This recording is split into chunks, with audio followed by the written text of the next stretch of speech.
Pandemanium Shadow Poo!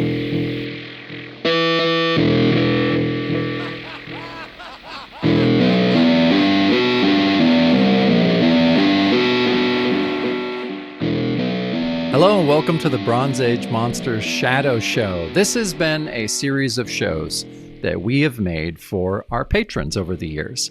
And this is something that we have released every other week for the people who are loyal and kind enough to give us money every month. And so we've made this for them. And this is our last one, Matt. It is. It is. So, yeah, I do this every time. You know, I could just look and see what number this is. I could. 132 is my guess. I would say 132. Oh, okay. Wow. I never Got it even right. get close. So, okay. So this is our 132nd Shadow Show. And wow, yeah, we've done just about everything you can do bonus material wise. We've had interviews, audio dramas, movie reviews, comic reviews, things about our life, different segments that you, Matt, have made intros and graphics for. And if I can go back for all of those that you made, I mean, the Scourge song is definitely still in my heart forever. Yeah, that's a fun one. But I gotta say, just the simple Kickstarter catch-up theme, I really enjoyed. Yeah? Yeah. Thank you. Yeah. Nothing beats just putting your phone voice app on the top of your piano and banging out something in one take. Yeah, well, could have fooled me. That sounded like it was recorded at Gold Star Sound, 1968. Nope. All right.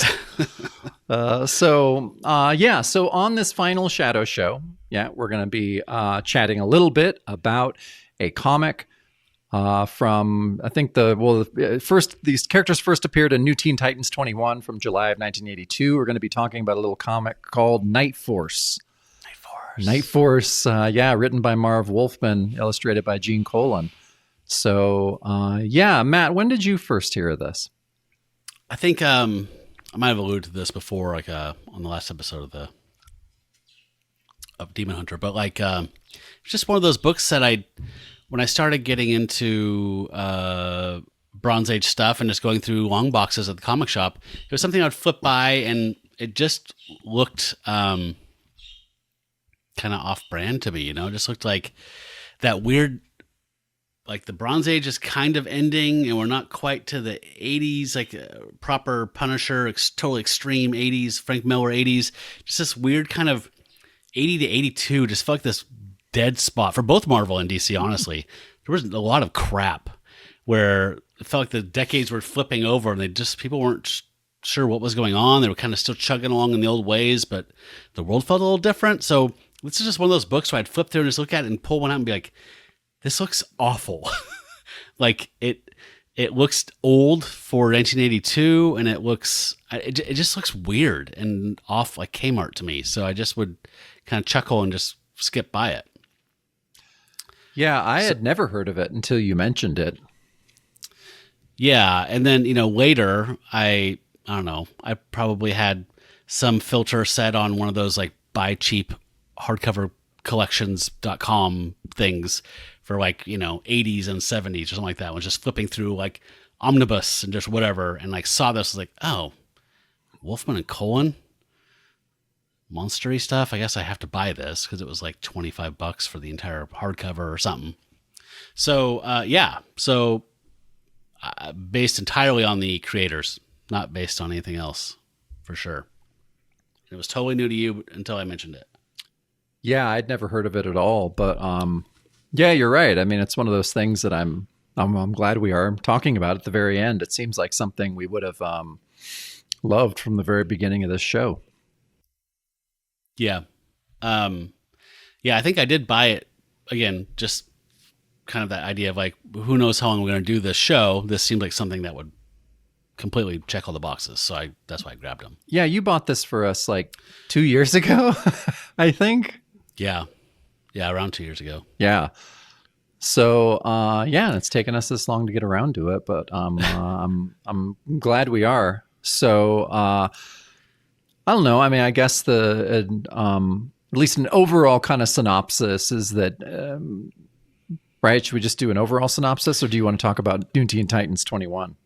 Well, yeah, I was just gonna say, I think I've mentioned this on previous Shadow shows and stuff like that, but like, Wolfman was stoked to do this idea for DC because he felt it was going to be an opportunity to do a little more sophisticated horror. So he could push some boundaries a little bit and do something a little aimed at a little higher age readers. And so I admired that. And I was excited to read what he did with that. And, yeah. So, like you said, was he writing Teen Titans? Is that why that was an insert? So yeah, I did accidentally read the intro in Teen Titans. And it's honestly, it feels like it's just a cold open. Like you meet it feels like it should have been in this first issue. Like this first issue feels a little bit abrupt and just kind of throws you in. The other thing's just kind of a little more set up for them. So, I mean, it starts off real quickly with like Baron Winters, the main character, I guess, and he's in Arthurian times. He buys a piece of property from this guy, and the guy's like, good purchase. He's like, yes, this will be a good purchase for London property in about 600 years. And then he like walks through a door and goes into his modern day mansion. So you see that he can move through time. You see all these individual characters just before you meet them in issue 1, just kind of, it's just like a prelude to this issue. And it's actually should have just been part of the story, in my opinion. Yeah, that makes way more sense because the issue proper opens with like two guys we don't know, like getting shot in a helicopter, who don't really mean anything at all in the end. They're just two government agents. It took me 2 or 3 reads to realize, oh, those guys at the end, that's not them. They were replaced by. So they killed 2 government agents, and yeah, and replaced them in the end of the issue, which I didn't get the first time. And the first time I read it, I thought, oh, this is like a time jump. Like we'd flash forward to them getting killed, and this whole issue takes place before that. But it doesn't. I don't think so. No, it doesn't. Yeah, so agents get murdered. And, like we see right off the bat, like Wolfman kind of doing that. He doesn't feel the bullet tear through his throat. It's just a little more kind of like lingering on, like describing the violence.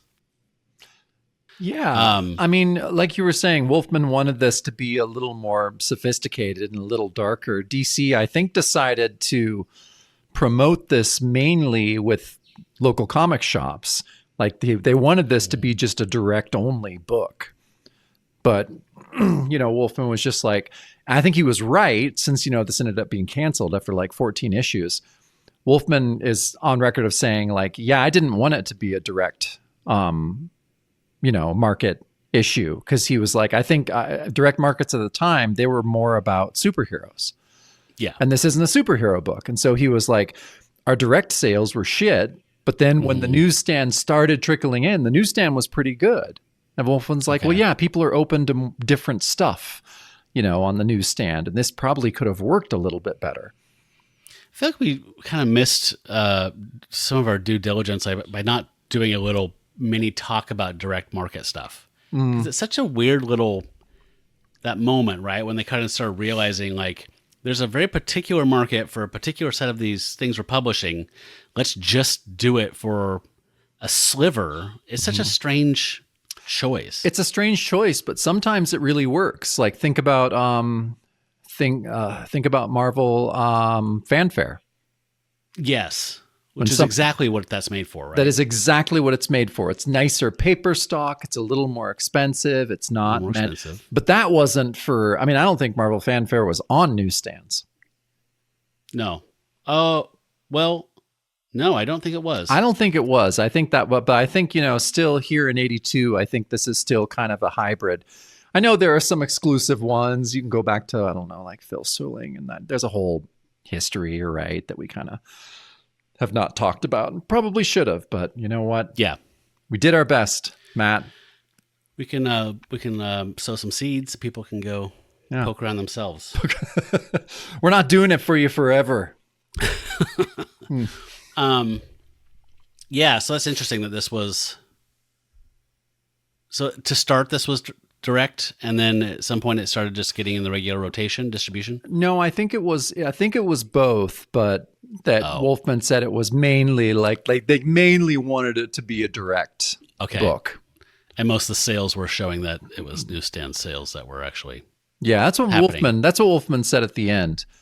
And he, I mean, before it kind of was rebooted too, Wolfman, he was like, I always stated that Night Force may be my strongest creation, the one I loved writing. And he said he even asked once about buying the idea back from DC to have as his own, but he said it was cost prohibitive. Okay. So yeah, let's just talk about the cast of characters, because this first issue really is just meeting these characters and them all kind of starting to come to lace together into a story. So as I alluded to, there's a guy named Baron Winters. This is set in Georgetown in DC. And so you've already got like a Exorcist reference here, right? I mean, anything set in Georgetown makes you think of the famous staircase from or whatever. Yep. The steps from The Exorcist. He lives in this big, crazy-looking mansion that one of the characters says looks like it's the Munsters house. So why don't you talk about that guy, that character? Jack Gold. Jack Gold. Yes, Jack Gold is an investigative reporter that has is down on his luck and now works for a National Enquirer style newspaper, which people continually make fun of him, which I love it. Love it. Yeah. He's like, Jack Gold, reporter. And they're like, are you really, though? How's that Bigfoot sighting going? Those housewives kidnapped by aliens. Yeah. Yeah. I really like the way we meet him, actually. I do, too. In this issue, he shows up to interview the Baron or something like that, or he's been summoned. I can't remember why he actually shows up there, but he talks to this guy. He's like, this guy's a quack. This is all horseshit. I'm not doing this story. And he goes into this terrible hotel. He's like, I need a drink. And then he calls his ex-wife, and the kids have measles, and the wife's like, where's my check? My alimony check. And he's like, all right. And then the next panel is to him at the Baron's house, like, I'm back. I love that scene. It was really good. So you're right. He first goes to the Baron's house, and then it's just like, man. And he basically just says he was total bullshit. Because, the Baron is saying things like, oh, ever since I fled Russia during the revolution. And Jack's like, you're full of shit. I think, he says, Baron, one word, bull. And so he just, he thinks he's a con man, even though I do love that, like, the one thing that he does, like Jack opens the door and then suddenly it's like, what is it, like 1800s Paris? Yes, a little peasant woman walking the Eiffel Tower in the background. And so he's just like, oh, a little trick of the light, I guess. And so, you're right. Then he, okay, but my favorite thing, you're right. He goes to the shit motel and the phone rings and he answers the phone with, Jack Gold, what's your beef? Oh, man. I'm taking that. That's not copyrighted. That's mine now. That's yours. I did like that the Baron had that cool cat named Merlin. Mm-hmm. And Jack's like, oh, let me guess. It's Merlin reincarnated. He's like, no, Merlin gave it to me. Yeah. Merlin. It's a good line. I was just like, okay, that's funny. So they set him up to be, I'm totally blanking on his name right now. I read the book about him. Count, is it Cagliostro? Yeah. Have you ever read about that guy that like claimed to be immortal essentially, and he would go through polite society in Europe and all these fancy dinner parties, like, Caesar said the exact same thing to me. That's right. So funny. And was like, the fuck are you talking about? Cagliostro. Yeah. Yeah. There's the there's a I also just know the name more from the Lupin the Third movie. Right. But you're right. It is very similar to that, to where And so Winter is just kind of, this guy that, we learn just kind of summons people to do, because he can't leave his manor. Wait, he goes to the, we should mention the person in the insane asylum. He visits her. Does he visit her? Yes. You know what? That might have been in the prelude. I'm sorry. Yeah, because I don't know. In the prelude, he visited her. So she was inconsolable. Let's talk about her. What is her name? She's Van Helsing's granddaughter. Yeah, she's Vanessa Van Helsing. And so she is in an asylum, in a padded cell. And she has these fits, and she just is kind of ranting and raving about these things. And in the first prelude thing you didn't read, she was literally tearing the padded walls with her teeth and like freaking out. And then the Dr. Rabin, or whatever her name is, summons. She's like, "God damn it, call Winters or whatever." So he shows up, and he's the only person that can calm her down when she's in these states. Okay. But yeah, so Vanessa Van Helsing is in these asylums, and she's kind of at the whim of these forces that we don't see or whatever, but she's kind of just like a antenna to just when there's crazy stuff happening on. I think she's referred to as a Geiger counter at one point by someone. By Dr. Donovan Kane, probably. Great way to bring him up. The last player on the board. Last player on the board. Yeah, we have a doctor who I love. So I had to like reread this. I was just like, okay, we meet this guy who's like who's teaching at like the university, and at first he's just like, oh yeah, let's it's normal, like paranormal research at a university, and then it just goes like right into sex magic. Yep. So I was just like, oh shit, okay. So he's just like, all right, everybody, I got a Pentagon contract. Let's all fuck. And so, it's so weird. That was my next thing of Wolfman's mature, sophisticated book was this guy is a parapsychologist for the university. He's a Pentagon contract, like Jacob said. So the Pentagon is trying to harness occult power for military application. I mean, this is like going back to the Third Reich type of stuff. But they're using him like maybe we can have this guy do it. And like Jacob said, like he's in a dark, they're in a university. Like when they flip the lights on, it's like it's just a sterile white lab room, but with the lights off, there's torches everywhere and just naked people writhing around and just having a like wild Dionysian orgy. Like not literally an orgy, but just like this, like, giving yourselves up and like chanting. There's some Anton LaVey satanic verses, Bible stuff being read. There's a lot of shadows. I mean, I'm pretty sure there's some actual orgy going on. You're right. At the bottom of like the last panel on page 11, like it kind of looks like people are actually having sex. Yeah. No, but you're right. I loved that reveal where the lights go on and you're just like, oh, there's a pencil sharpener. Like that's weird. The other thing that is happening throughout this first issue is these wild spirit things. That Colan's art is gorgeous for them. Like we just see a manhole cover just go flying off, and these like red and yellow demonic like spirits just come writhing out and exploding. People are dying from these attacks, and that's also coinciding with Vanessa's freakouts in the asylum. So we're given to understand, I think, Jacob, correct me if I'm wrong, that Donovan Kane's rituals are making these things happen, which is making Vanessa freak out. So they're already intertwined, right? Yeah, I think so. I think that's a good way to describe it. So, so we get to meet Donovan. We meet his wife, and we find out that one of the students who is a redhead in his class has lots of questions for him about how things are going, and is very curious. And then we see her get on the phone and call her people at the Pentagon, I think. Or maybe it's not. There's maybe it might have been the prelude. There's like a shadowy figure. It's not clear if they're the government or another interested party who's talking to her on the phone. No, he shows up. I think, in the second issue.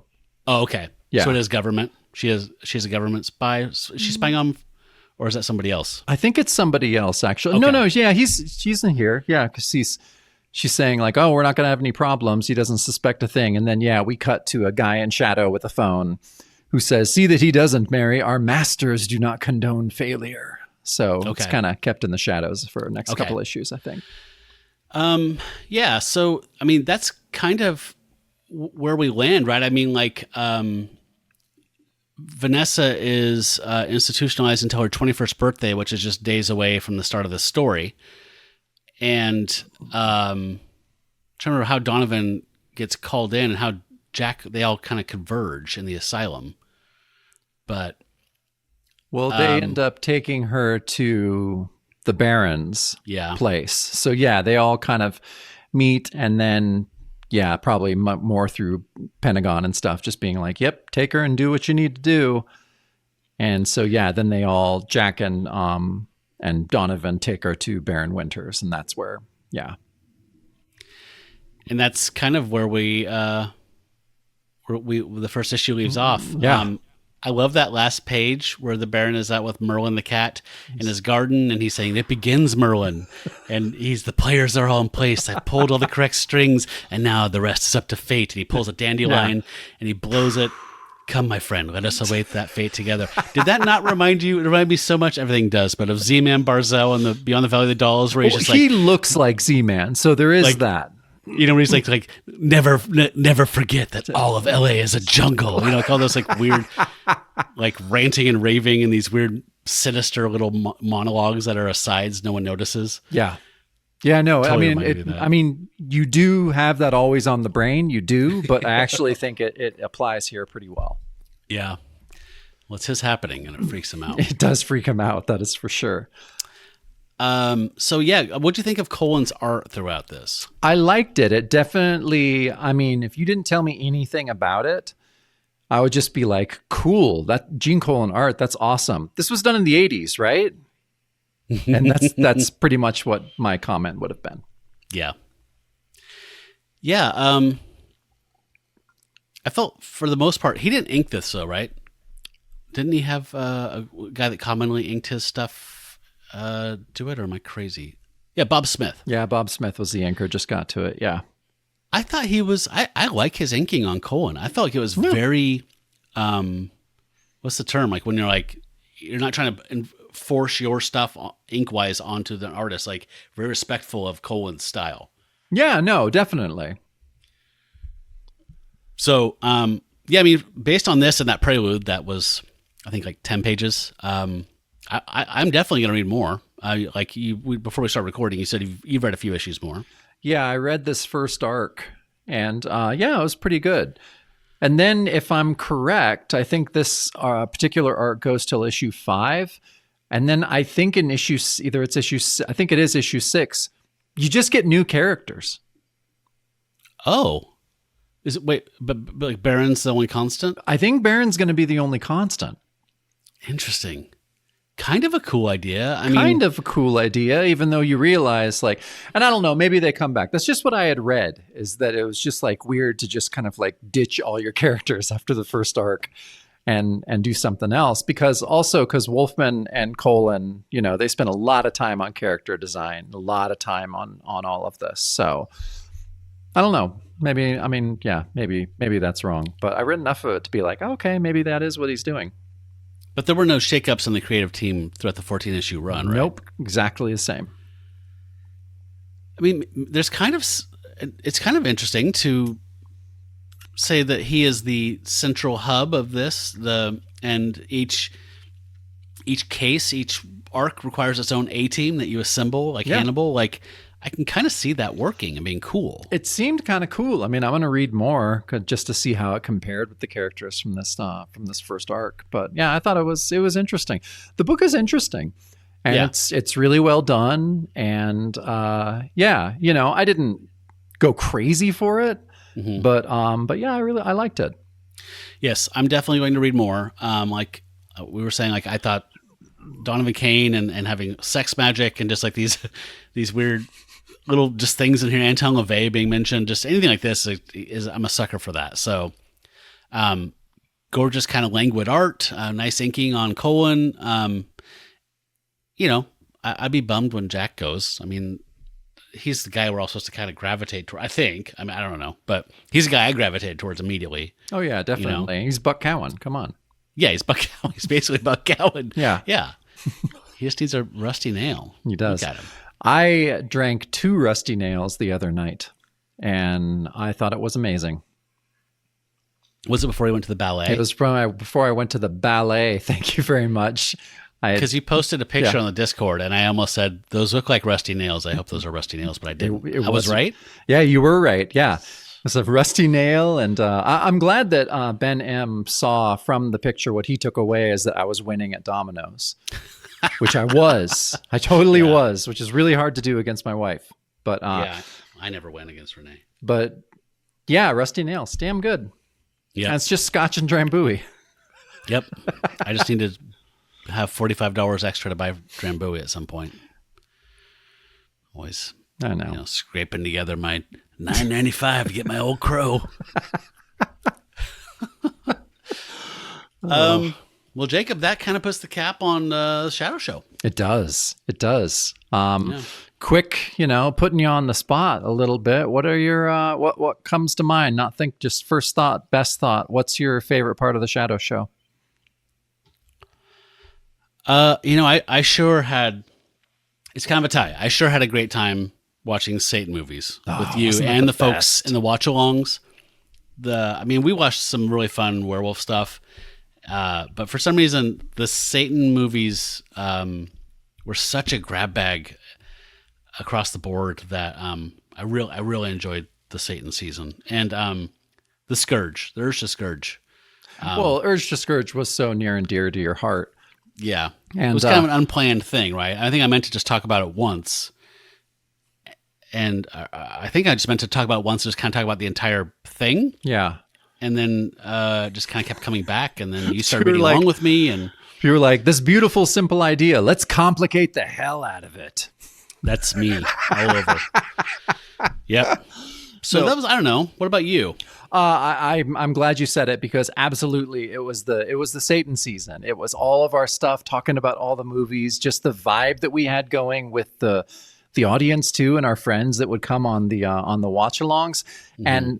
You always choose good movies for us, but that was your sweet spot peak of being like a DJ, of just choosing things and having Satan choose them for us. But you had given such a good and rich kind of varied pool for the Dark Lord to pull from that it seemed like everyone was a banger. Yeah, I honestly, when we got to that season, I was looking at the list of stuff that didn't get chosen. I was like, God damn it. Because I don't think we ever went into Double Jeopardy, which is when if we rolled a movie we'd already seen twice, we were gonna have to watch a Christian scare film, those things that they would send to police departments, here's how you find cult activity in your community. I really wanted to watch those with you guys, and I was bummed it never happened. Your rules were so great. It was like, okay, Double Jeopardy, you go into a sub-basement. In this sub-basement is where the crazy Christian stuff is. Yep. And we filmed each other rolling our 30-sided glow-in-the-dark die. So no, that's a big highlight for me. Yeah, I think out of everything that we did. I mean, we've talked about a lot of really cool stuff on the Shadow Show. I liked it when we talked about music till we realized this was going to be more of a YouTube thing, and then we're just like, oh, we can't use anything. Yeah. But I really liked when we talked about our favorite obscure records, because I feel like that's where you and I kind of shine. Mm-hmm. And so I really liked that. I just liked I don't know. I just liked the kind of easygoing kind of grab bag nature of it. And I don't know. I loved at the end. I loved being able to talk about library stuff. So that made me happy. Yeah. I did like that too. The slice of life stuff was always fun. But yeah, like you said, the die thing too, the gamification of not knowing what's going to happen next. So that was the most fun. That was my favorite. Well, it's one of your peaks creatively. You should be very proud of, is organizing that whole thing. Yeah. So, so this is the last of these. We are going to be doing the Defender's Six-Fingered Hand, but that's something we're going to give away to pack member or to any Patreon, all levels first, and then we'll throw it out in the feed after a couple weeks and let everybody have a go at it. But that's just going to be audio only, because it is 6 issues. So I don't want to be responsible for covering 6 issues of art in any way. So I've already started that. I don't know if you've read the whole thing. I haven't started it yet. I have it by my on my bedside table. Okay. So here's what I suggest we do. I think you should read 93 through 99, and then it says 103. I'm going to make sure that it's not just a flashback, like a glancing, fleeting reference to that saga.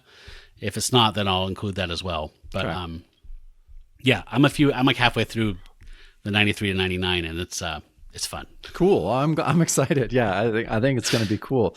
And like you've alluded to on a previous episode, lot of our Patreon people, we had talked about this a couple years ago, being like, man, we're going to talk about, you guys won't even believe how cool this is going to be. We're going to be talking about this. And everyone's like, shit, yeah, I bought the trade. I got the collected. Let's go. Yeah. And then, yeah. Yep. We had a lot of stuff. We had a lot of stuff to cover. Yeah, we did. Yeah. Yeah. I think we can adequately have like an hour-long conversation about it and do it justice. Cool. So, oh, that's great. Yeah. So looking forward to that. That should be coming soon. I imagine that'll drop between the Atlas Seaboard finale and the big farewell. Yeah. So, yeah. So if you did read the Six-Fingered Hand, thank you for your patience while we got around to it. Don't think there were too many things that we ever threatened to do that people bought that we're leaving them holding. Well, no, they only bought the thing that we threatened to do and didn't do it. Yeah. We threatened to do a lot of stuff. No one bought shit. Yeah, I felt like Jared from Swords and Scrolls said something like, yeah, I bought all the Tomb of Dracula stuff because you guys were going to get to it. I'm like, I never said that. I know I never said that. I remember specifically talking in season 1 about how Wolfman's writing in that title in particular kind of rubs me the wrong way after a while. Yeah, I mean, you've mentioned that several times. Yeah, and so I would never have said that. Okay, maybe you said it. I don't remember saying it, but yeah. Yeah, but you're right. Like, I don't know. We talked about doing Tomb of Dracula, like maybe talking about it on the bonus show or whatever. And we talked about, but I don't know. I don't remember us ever even seriously contemplating doing that for like a season. No. Okay. I did not do that. And he only bought the digital ones, so I don't feel too bad. Okay. Sorry, Jared. Down the, yeah. He's still our friend. He is still our friend, and we appreciate it. Yep. All right. Well, I have a little bit of, what were we drinking? Manhattan? Double Manhattan, big old Italian Moreno glass. Yeah. Ballet. Ballet. I'm having, I don't know if you ever, do you ever have a Level Brewing while you were here? Yeah. I think they were kind of newish when you left, but Game On IPA, all their beer's good. But yeah. Wait, where is that brewery at? I think they have like a place up by the airport, if I'm not wrong. I'm not sure. Okay. Yeah, I don't, it sounds familiar. I think they have a tasting room up way North Portland, like almost to Washington. Okay. I might be wrong. I might be confusing that with something else. But anyway, they're tasty. But yeah, I have enough to say something we say. Yeah. So, oh my God. So yes, this harkens back to our favorite times of the Shadow Show because we've really kept it going since then. For all of his hard work and choosing our films, for his love and support over the years. We did it, man. We did it, guy. We did it. We did it. Oh, all right. So to our Dark Lord and best friend and savior, hail Satan. Hail Satan. Yeah. Thanks, big guy. You're the best. You're the best. That was the last Shadow Show. That was the last Shadow Show. Thanks, everybody, for the support. Appreciate it. That was the Shadow Show. Go in peace.